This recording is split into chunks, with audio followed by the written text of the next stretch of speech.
Geshengi TV nebhele emide lapho ngasekhaya sambeleke endaweni ke yaseMthathu kwelobamba sathembele la khona leyo baba ke ushele ekuyena ke isingena namhlanje kanje manje ke ngidlula ke umfundisi kuyena sike sikhulume naye ke sithathe sibeke ohlela asikubingelele sikhona umfundisi. Ngicela ukubingelela abalaleli nababukeli beGeshengi TV.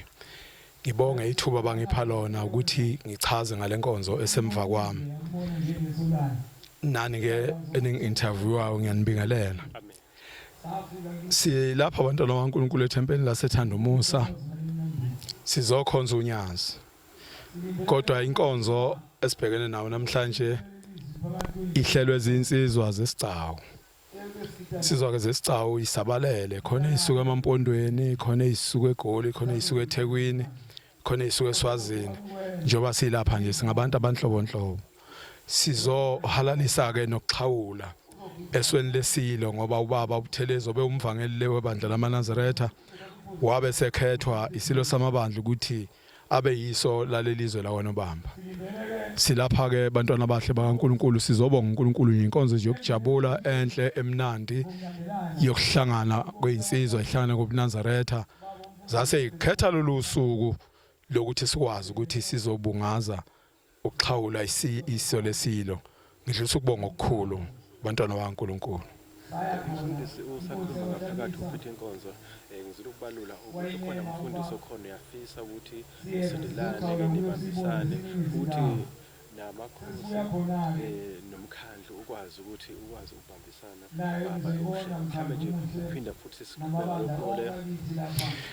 Ngiyathokoza kakhulu ukuthi uyithinte leyo ndaba isiphatha kabuhlungu ngoba okokuqala izwe lesilo abakhethweyo bakhethwe isilo.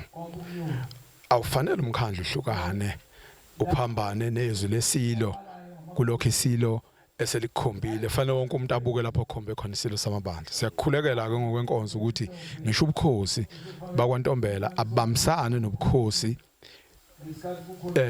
naneso lesilo njoba bonke basebenzela isilo. Yona inkosi yakwaNtombela uqobo iduna lesilo. UbuThelezo uyiso lesilo ngeke behlule ukuhlangana bejabulisa isilo samabandla bebonale beqhamuka ndawonye ezweni lakwaNobamba. Ngidlule ngiye lapha okwathinta khona ngendaba kaBaba umfundisi uMshazi.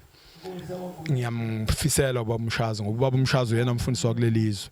Ngeke sishintshe thina siyeke indawo esicotshelwe kuzo.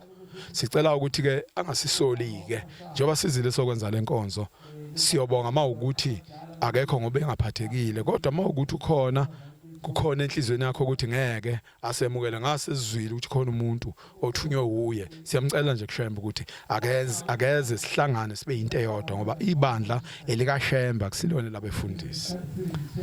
Mfundisi bungakhona isikhathi sakho othe wasephasana sithokozakho. uNkulunkulu anibusise.